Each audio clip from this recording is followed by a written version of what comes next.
오늘 하나님께서 우리에게 주신 창세기 12장 1절부터 9절의 말씀, 오늘도 이 말씀이 우리의 삶에 새로운 도전과 결단이 되는 귀한 시간이 되기를 소망하고 그렇게 되기를 축복합니다. 우리가 지난 한 주간 동안 창세기 말씀을 1장부터 50장까지 함께 읽었습니다. 창세기 말씀을 읽으면서 새해를 하나님의 말씀으로 시작하게 된 것, 이것이 우리 모두에게 큰 은혜인 줄로 믿습니다. 그 말씀 가운데 오늘 특별히 12장 1절부터 9절까지 말씀을 우리가 함께 보는데요.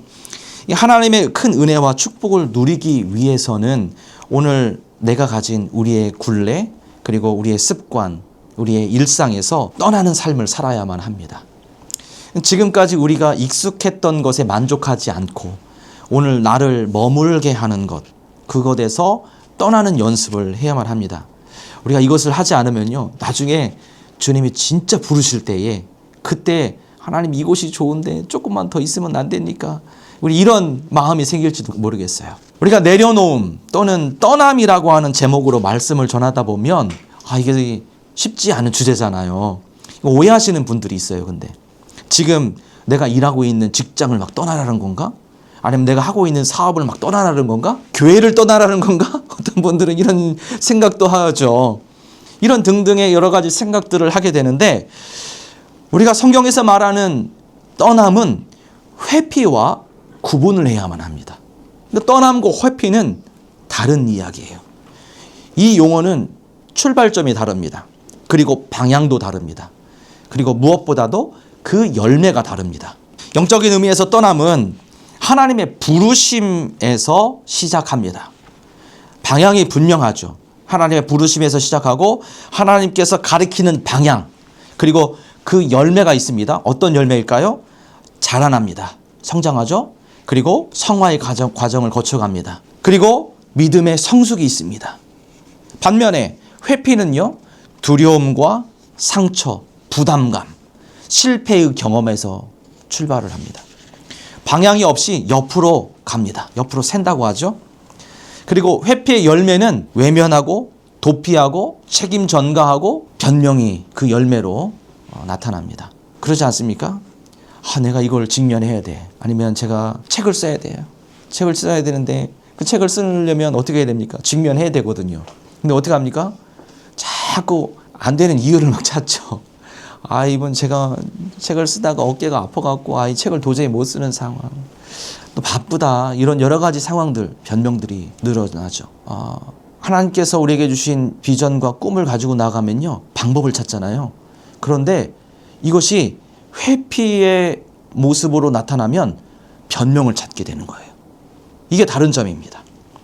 떠남의 예가 있습니다. 오늘 말씀이 그 예가 될 수 있죠. 또 여기뿐만 아니라 신약에서 보면 베드로가 아주 중요한 예일 수 있습니다. 예수님의 말씀에 따라 자신의 그물과 생업을 두고 내버려 두고 예수님을 따라가죠. 떠남의 좋은 예입니다. 회피의 대표적인 예가 있죠. 구약에서 보면 요나가 바로 그러한 예입니다. 니느웨로 하나님께서 가서 거기에 말씀을 선포하라고 했잖아요. 그런데 어디로 갑니까? 다시스로 가죠. 요나는 떠난 것처럼 보이지만 실제로는 하나님을 피한 회피였습니다. 마태복음 19장에 보면 부자 청년의 이야기가 나옵니다. 부자 청년의 모습을 보면 예수님을 따르라는 예수님의 부르심, 그 부르심에 갈등을 합니다. 결국에 떠나죠. 그런데 그 떠남은 그 소유에 집착하기 때문에 내린 결단의 어떤 회피입니다. 오늘 창세기 12장 1절에서 하나님은 이렇게 아브라함에게 말씀하십니다. 1절 말씀 우리가 함께 읽어보겠습니다. 함께 읽습니다. 여호와께서 너는 너의 고향과 친척과 아버지의 집을 떠나 내가 내게 보여줄 땅으로 가라. 고향과 친척과 아버지의 집을 떠나라고 말씀하십니다. 고향은 어떤 의미일까요? 내가 의지하는 환경입니다. 친척은 뭘까요? 무엇을 상징할까요? 무엇을 의미합니까? 나를 지탱하는 관계입니다. 아버지의 집은 무엇입니까? 나를 규정하는 정체성입니다. 그 이야기는 그래서 하나님은 아브라함에게 환경을 떠나라, 관계를 떠나라, 이것을 넘어서 하나님이 아닌 것으로 규정된 너 아브라함, 너 자신을 떠나라 라고 말씀하신 거예요. 하나님으로 규정되어 있지 않은 세상적으로 규정되어 있는 것을 벗어버리고 그 정체성을 내어버리고 하나님의 것으로 덧입어라 라고 하는 말씀을 하나님께서 하고 계신 겁니다. 우리가 이 새해를 시작하면서 하나님이 아닌 것으로 규정된 나의 모습을 하나씩 찾아내었으면 좋겠어요. 그것을 찾아내는 것으로 2026년도를 시작하는 저와 여러분 되기를 소망합니다. 존 버년이 쓴 철로 역정에 보면요, 거기 등장하는 인물이 있죠. 크리스찬이라고 하는 이 주인공이 믿음의 여정을 막 떠나갑니다. 믿음의 여정을 떠나갈 때에 그때 그 믿음의 여정을 방해하는 많은 사람들이 등장하죠. 거기에 등장하는 이름들 제가 말씀을 드려보면 우리와 함께하고 있는 우리가 굉장히 친숙한 이름들입니다. 그 이름들이 뭐냐면 고집, 게으름, 나태, 허영, 변덕, 허례, 위선, 뭐 이런 이름들이 등장을 해요. 이런 것들이 우리에게 있으면 이것들을 좀 다시 한번 발견하고 그리고 이것들을 걷어내는 시간들이 우리 가운데 있었으면 좋겠습니다. 2025년을 떠나고 2026년도를 시작하는 우리의 삶에서 하나님으로 규정되지 않는 인간적인 것들 우리는 떠나야 합니다. 여전히 내 안에 세상적인 기준으로 자리 잡고 있는 것들로부터 떠남을 선택하는 그 부르심에 순종하는 저와 여러분 되시기를 예수님의 이름으로 축복을 드립니다. 아멘. 나의 삶의 자리에서 떠나서 하나님께서 말씀하시는 꿈을 우리는 붙들어야만 합니다. 하나님께서 인도하는 곳을 향해 우리가 나가야 되죠. 그 꿈과 비전을 향해 우리는 떠나는 연습을 해야 됩니다. 왜 그럴까요? 오늘 2절의 축복을 누리기 위해서입니다. 2절의 축복이 무엇인지 우리 함께 2절 말씀을 읽겠습니다. 같이 읽습니다. 내가 너로 큰 민족을 이루고 내게 복을 주어 내 이름을 창대하게 하리니 너는 복이 될지라. 2절은 아브라함의 소명과 하나님의 복이 어떤 성격을 지니는지를 가장 농축해서 보여주는 말씀입니다. 이 2절에서 하나님은 아브라함에게 단순히 야 내가 너에게 복을 줄 거야 라고 말씀하지 않으셨어요. 히브리어 원문을 보면 하나님은 먼저 뭐라고 얘기하시냐면 내가 너를 큰 민족으로 만들겠다라고 선언하십니다. 이 말씀이 무슨 의미냐? 아브라함의 가능성과 능력을 전제한 말씀이 아니에요. 뭘까요? 하나님 자신의 창조적 주권에 근거한 약속입니다. 아브라함이 얼마나 많은 능력을 가지고 있고 그가 가지고 있는 가능성이 얼마나 많은지에 따라서 하나님이 이 축복을 내는 것이 아니라 그 모든 근거가 어디에 있다는 겁니까? 하나님께 있다는 거예요. 하나님의 능력, 하나님의 창조적 주권에 근거한 약속의 말씀을 지금 2절에서 해주고 있는 것입니다. 자식도 없습니다. 민족을 이룰 조건도 없습니다. 아브라함에게는. 그런데 하나님은 네가 될 거야. 이게 아니라 내가 너를 되게 할 거야. 이렇게 약속하세요. 하나님께서 우리가 교회를 축복하십니다. 아멘. 하나님께서 여러분들 한 사람 한 사람을 축복하십니다. 아멘. 성경에서 말하는 축복은요, 인간의 성취가 아니라 하나님의 행위에서 시작됨을 기억하시길 축복합니다. 그렇게 말씀하고 계십니다. 내가 너에게 복을 주겠다. 여기서 복은 뭡니까? 단순한 물질적 풍요나 성공을 의미하지 않습니다. 여기서 말하는 이 복은 히브리어로 바라크입니다. 바라크. 생명과 관계가 확장되는 상태를 의미하는 단어예요. 하나님이 주시는 복은요, 아브라함의 어떤 개인적인 삶을 풍요롭게 하고 가진 것을 더해주는 그런 차원에서 머무는 것이 아닙니다. 그의 존재 자체를 통해서 생명이 살아나고 시작되고 그 살아나는 생명을 통해서 주변에 있는 많은 사람들이 그 생명을 누리는 삶, 그 의미를 담고 있는 단어가 바라크예요. 다시 말해서 이 복은 소유하는 것이 아니라 살아내는 것입니다. 그럼 살아내는 것이 무슨 의미일까요? 살아낸다는 것은 삶으로 그것을 드러내는 것을 의미합니다. 우리의 삶으로 하나님의 생명력을 드러내는 것, 그게 우리의 삶에서 살아내는 거예요. 저와 여러분이 하나님의 그 생명력을 살아내는 축복의 사람인 줄로 믿습니다. 아멘. 또 하나님은 뭐라고 합니까? 내 이름을 크게 하시겠다라고 약속하십니다. 엄마 아빠가 부르는 이름, 또 우리가 부르는 이름이 아니라 하나님께서 축복하시는 이름이 될 때 그 이름이 어떻게 합니까? 정체성과 이름이라는 것은 명성을 의미하잖아요. 여기에서 하나님, 내가 하려고 하는 나의 능력으로 이름을 드러내는 것이 아니라 하나님께서 우리 이름을 높여주시는 거예요. 다윗의 예를 보면 그러지 않습니까? 자기가 열심히 하려고 해서 그 이름이 드러난 것이 아니죠. 하나님 들어 쓰시니까 그 이름이 하나님의 영광을 드러내는 이름이 된 것, 우리가 보게 되죠. 창세기 이 바로 앞에 있는 11장에서 보면 사람들이 이렇게 얘기합니다. 우리 이름을 내자, 이렇게 외치죠.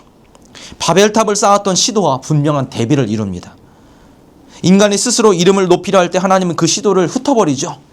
하지만 하나님을 신뢰하는 사람의 이름은요, 하나님이 친히 높여주십니다. 강경의 오늘 이음, 내가 막 열심히 하려고 하지만 하나님이 그 이름을 높여주실 줄로 믿어요. 하나님께서 들어 사용하시는 축복의 통로 될 줄로 믿습니다. 이게 성경적인 원리입니다. 우리 이름의 크기는 자기 과시의 결과가 아닙니다. 하나님의 관계에서 주어지는 산물입니다. 오늘 이 약속의 절정은 마지막 말씀, 너는 복이 될지라 에서 등장합니다. 하나님은 아브라함을 복을 받는 사람으로만 머물지 않고 복이 머물 뿐만 아니라 그 복이 흘러가는 존재로 세우기를 원하셨습니다. 그의 삶에서 복이 끝나는 종착지가 아니죠. 다른 이들에게 이어지는 통로입니다. 복의 근원이 될 뿐만 아니라 그 복의 근원에서 그 복이 흘러가는 통로로서 하나님이 사용하십니다. 우리가 이곳에 있는 한 분 한 분 예배를 드리며 오늘도 이 말씀을 받죠. 오늘 하나님께서 이 말씀을 주심은 오늘도 우리를 그렇게 사용하시는 하나님의 계획이 우리 가운데 있음을 믿으시는 저와 여러분 되기를 예수님의 이름으로 축복을 드립니다. 그래서 우리는요, 복을 흘려보내야 돼요. 우리가 주일날 오면 점심을 할 때에도 좀 양을 많이 하잖아요. 왜 그랬습니까? 저는 그런 마음이 있어요. 이 복이 우리가 교회를 통해서 흘러갔으면 좋겠어요. 옆방에도 그리고 주변에 있는 우리 관리사무소 소장님에게도 이게 흘러가는 거예요. 흘러가는 거. 목사님에게도 이게 흘러가는 거죠. 우리가 더 많이 흘려보내는 우리가 교회가 되기를 소망합니다. 복을 쌓아두라고 주신 것이 아니에요. 뭐라고 주신 겁니까? 흘려보내라고 주신 거예요. 그리고 이걸 기억했으면 좋겠습니다. 제가 이름을 이야기하기는 그렇지만 부산에 엄청 유명한 피자집이 있어요. 땡땡 모 피자라고 있습니다. 이 피자를 운영하시는 장로님이 계신데 정말 엄청나게 흘려보냅니다. 선교에 흘려보내고 주변 지역사회에 흘려보내고. 하나님이 우리를 세우시는 것은, 그렇게 축복을 주시는 것은 무엇입니까? 하나님께서 우리에게 주신 복을 흘려보내기 위해서 우리를 그렇게 세우신 줄로 믿습니다. 그럴 때 하나님은 더 차고 넘치는 은혜를 우리 가운데 부어주시는 거예요. 그 은혜를 우리가 사모하기를 소망합니다. 내가 갖고 있는 거 이거 가지고서 더 많이 쌓아두면 잘 될 것 같지만 그렇지 않습니다. 영적인 원리는, 성경에서 말하는 하나님의 원리는 무엇입니까? 그걸 흘려보낼 때 하나님 더 큰 것으로 우리 가운데 채워주신다는 사실을, 그 믿음의 원리를 우리가 기억해야 됩니다. 저와 여러분이, 그리고 세종 우리가 교회가 복을 소유하는 사람에서 머무는 것이 아니라 하나님의 말씀의 복을, 하나님께서 우리에게 부어주신 축복을 흘려보내는 축복의 통로 되시기를 예수님의 이름으로 축복을 드립니다. 아멘. 자, 여기서 한 가지 우리가 꼭 기억해야 할 것이 있습니다. 하나님을 떠났기 때문에 복을 받는 것이 아니에요. 단지 떠남만으로 우리가 복을 받는다고 한다면 매번 우리가 떠나겠죠. 기억해야 할 것이 있습니다. 아브라함은 하나님만을 기준으로 삼는 사람이었습니다. 하나님이 기준된 거예요. 창세기 12장부터 아브라함의 삶은 전적으로 180도 바뀌었습니다. 어떻게 바뀌었습니까? 우상을 만드는 가정에서 하나님을 따르는 가정으로, 우상을 숭배하는 사람에서 하나님을 섬기는 사람으로 180도 바뀌게 됩니다. 하나님이 기준된 사람이 된 것이죠. 그렇게 하나님만을 기준으로 삼았기 때문에 복이 그의 삶에 머물고 또한 흘러가는 사람이 됩니다. 아브라함의 떠남은 결단의 크기를 증명하기 위한 행동이 아니라 이미 그의 삶의 기준이 하나님으로 옮겨졌다는 사실을 드러내는 표현입니다. 그래서 우리는 이렇게 질문하게 되죠. 이런 질문을 할 수 있습니다. 하나님만을 기준으로 삼았던 아브라함의 삶은 구체적으로 어떤 모습일까? 우리가 이 모습을 오늘 말씀 속에서 발견하길 소망합니다. 우리가 이것을 발견하고 이 모습대로 살아가는 저와 여러분 될 때 하나님께서 차고 넘치는 은혜와 복을 우리 가운데 허락해 주실 줄로 믿습니다. 성경은 그의 믿음의 모습을 아주 분명하게 이야기합니다. 어떤 모습일까요? 첫 번째 이런 모습입니다. 4절 말씀 함께 읽어볼까요? 4절입니다. 시작. 이에 아브라함이 여호와의 말씀을 따라갔고. 하나님의 말씀을 따라가는 겁니다. 다른 거 따라가는 게 아닙니다. 말씀을 따라가는 거예요. 이 한 문장은 아브라함의 신앙의 핵심을 보여줍니다. 아브라함은 모든 계획을 세운 다음에 하나님의 말씀을 확인한 사람이 아니에요. 하나님, 내가 이런 계획을 가지고 있는데요, 하나님 말씀하시면 제가 그 말씀이 어떻게 이야기하는지 제가 보고서 따라가겠습니다. 이게 아닙니다. 앞날을 충분히 알았기 때문에 떠는 것도 아닙니다. 환경이 준비되었기 때문에 움직인 것도 아닙니다. 그의 기준은 아주 단순합니다. 무엇일까요? 하나님이 말씀하셨는가? 하나님이 오늘 나에게 하나님의 말씀을 허락해 주셨는가? 이게 기준이 된 것이죠. 이 질문 하나가 그의 걸음을 결정한 거예요. 말씀을 따라간다는 것은 말씀이 내 삶의 가장 높은 기준이 되는 것입니다. 그것을 고백하는 것입니다. 불안해도, 계산이 나오지 않아도, 설명할 수 없어도 하나님이 말씀하셨기 때문에 움직이는 거죠. 하나님이 말씀하셨기 때문에 순종하는 것입니다. 이게 아브라함이 보여주었던 첫 번째 믿음의 모습입니다. 이것이 우리의 방향성이 되기를 소망합니다. 신앙인의 출발은 어디서 출발해야 됩니까? 말씀에서 출발해야 합니다. 우리가 교회는 어디에서 출발해야 됩니까? 하나님의 말씀에서 출발해야 됩니다. 하나님의 약속에서 출발해야 합니다. 하나님께서 인도하시니 그 걸음에 순종하는 것 뿐이죠. 우리가 교회는 그렇게 시작했습니다. 하나님께서 보내주신 사람, 하나님께서 말씀해 주신 그 말씀에 한 걸음 순종했던 그 길을 열어주신 거죠. 앞에 놓여있는, 막혀있는 것이 한 걸음 순종해서 나아갔더니 다시 하나님이 열어주신 거예요. 말씀해 주시니까 그 말씀에 순종해서 나가는 것입니다. 이게 우리의 삶의 방향성이 되시기를, 시작점이 되시기를 예수님의 이름으로 축복을 드립니다. 그리고 두 번째 비결이 있습니다. 가는 곳마다 제단을 쌓습니다. 아브라함의 믿음은 그의 걸어가는 그 발걸음에서 더욱더 명확해집니다. 7절을 볼까요? 7절에 보면 아브라함이 하나님이 나타난 그 땅에서 무엇을 하냐면 제단을 쌓습니다. 얼터. 제단은 단순한 종교적 행위가 아니죠. 제단은 이 땅의 주인이 하나님됨을 인정하는 것입니다. 제단은 하나님께서 나의 주인이 되십니다.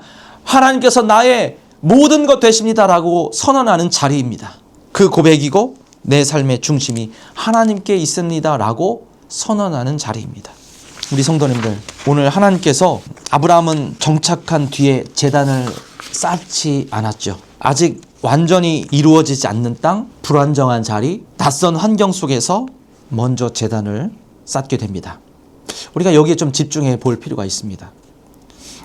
우리가 하나님 조금 더 안정되면, 우리가 조금 더 상황이 좋아지면 하나님 앞에 제단을 쌓고 이렇게 하겠습니다. 우리는 때때로 그런 고백들을 하죠. 저도 뭐 예외가 아닙니다. 하나님 좀 환경이 좀 되면 좋지 않습니까? 장소가 좀 되고 교회가 시작되면 얼마나 좋습니까? 이런 마음이 있잖아요. 그게 아니더라고요. 보니까 무엇입니까? 낯선 환경, 불안정한 자리, 그리고 삶의 중심이 아직도 완벽하진 않지만, 그러나 그 불안정한 상황 속에서 하나님 앞에 나아가 뭘 쌓는 겁니까? 제단을 쌓는 거예요. 제단을 쌓는 건 뭐라고 했습니까? 우리의 모든 무게중심을 주님께 올려드리는 거예요. 그분을 인정하는 것입니다. 아브라함에게 제단은 예배의 장소이자 자기 삶을 다시 하나님께 올려드리는 기준점이 되었습니다. 때때로 우리가 길을 벗어나잖아요. 벗어나면 제일 먼저 해야 될 게 무엇일까요? 하나님 앞에 다시 그의 제단으로 돌아오는 것입니다. 가는 곳곳마다 안전한가? 이것을 아브라함은 그걸 생각하지 않았습니다. 여기서도 하나님이 나의 하나님이신가를 먼저 확인했습니다. 우리 사랑하는 성도님들, 오늘 이 두 장면을 보면 아주 분명해집니다. 아브라함은요, 떠남 자체로 복을 받은 사람이 아닙니다. 말씀을 기준으로 삼고 예배를 중심에 둔 삶, 그 삶 안에서 복이 머무를 수 있는 사람이 됩니다. 그리고 그 복이 흘러갈 수 있는 통로로 세움을 받는 것입니다. 하나님은 이렇게 아브라함에게 이야기합니다. 내가 너에게 복을 주겠다. 여기에서 머무는 것이 아닙니다. 너는 복이 될지라 라고 말씀하십니다. 그리고 아브라함이 걸어가는 인생의 여정 속에서 올바른 여정으로 나아가고 아름다운 열매를 거두는 힘은 인간적인 정보나 그가 가지고 있는 능력이 아니라 예배라는 것, 그것을 분명히 말씀해 주고 있습니다. 올 한 해 저와 여러분이 예배에 성공하는 한 분 한 분 되길 소망합니다. 아무리 좋은 환경에 있다 할지라도, 좋은 예배당이라 할지라도 오늘 하나님과 연결되지 않으면, 하나님의 임재를 우리가 경험하지 않으면 우리는 실패한 사람이에요.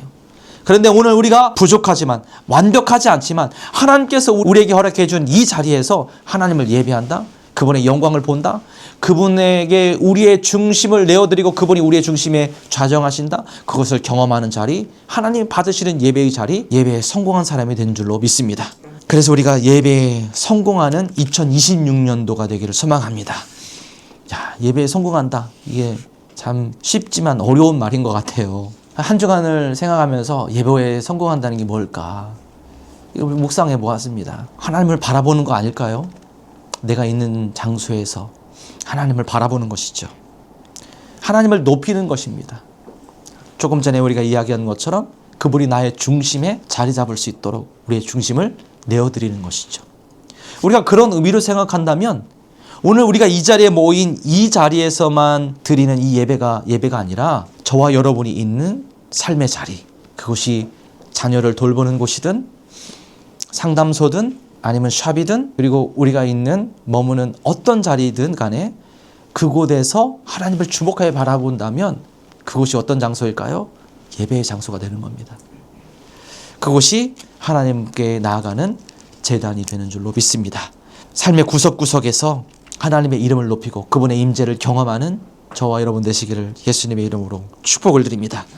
그리고 마지막으로 아브라함의 믿음은 여기에서 한 걸음 더 나아갑니다. 오늘 성경 8절은 이렇게 이야기합니다. 우리 8절 말씀 함께 읽겠습니다.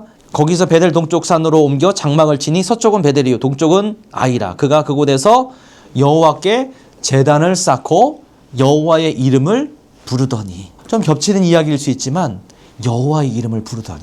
아까 제단을 쌓았죠? 그렇죠? 그리고 하나님 앞에 예배를 드렸습니다. 제단을 쌓았습니다. 뭐 하랍니까? 여호와 이름을 불렀어요. 여호와 이름을 부른다라고 하는 이 표현은 단순히 기도를 드렸다라고 하는 의미가 아닙니다.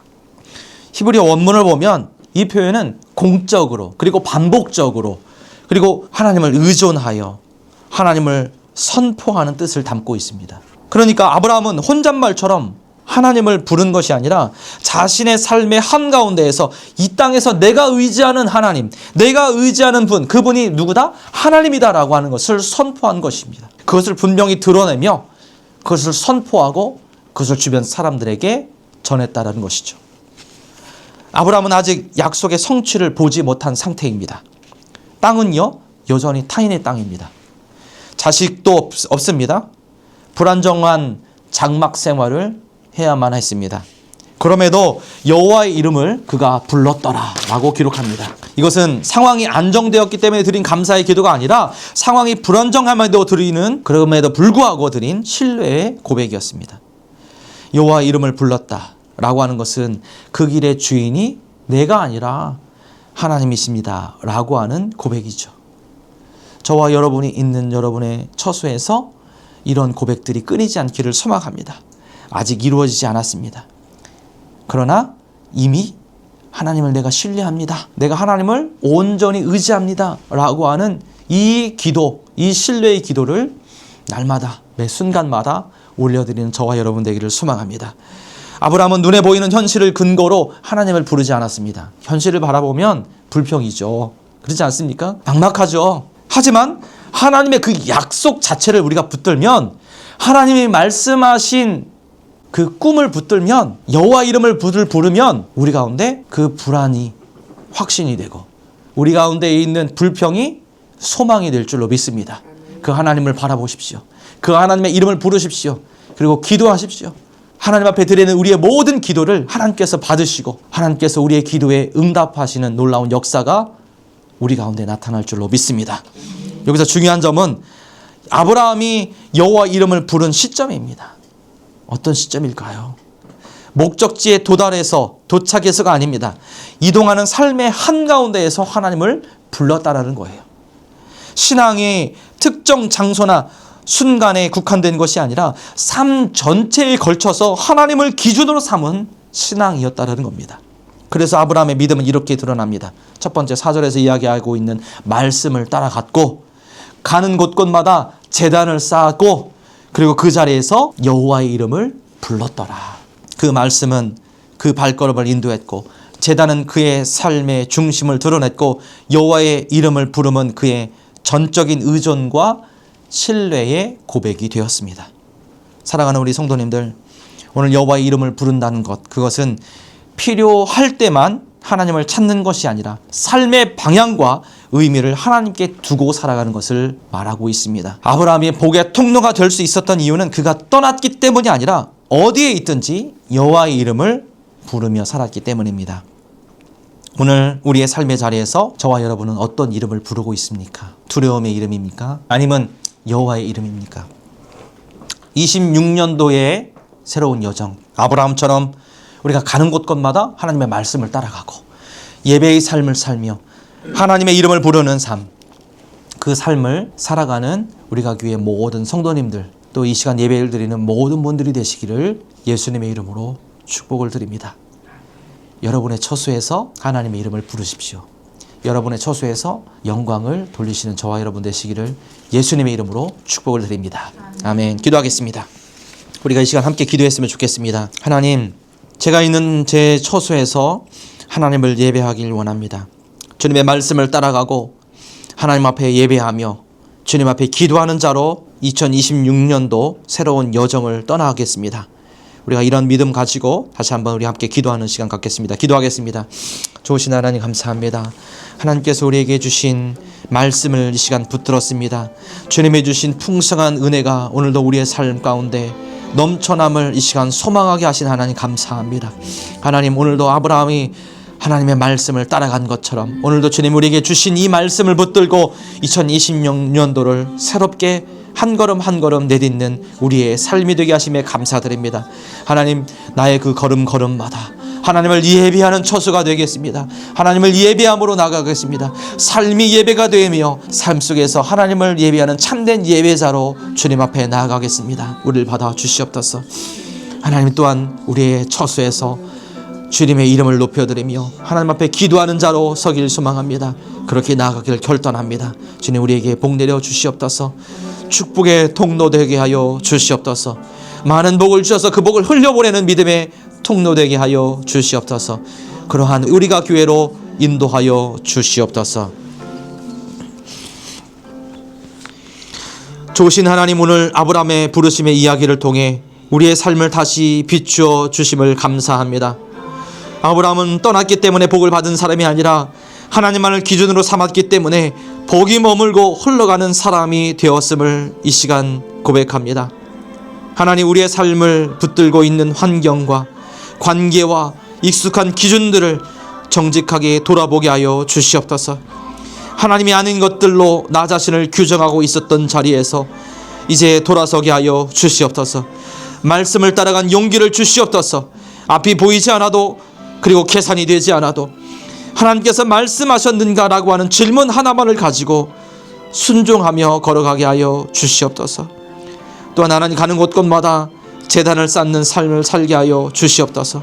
상황이 아니라 하나님을 중심에 두고 형편이 아니라 예배를 선택하는 믿음을 주시옵소서. 우리의 삶의 자리에서 여호와 이름을 부르게 하여 주시옵소서.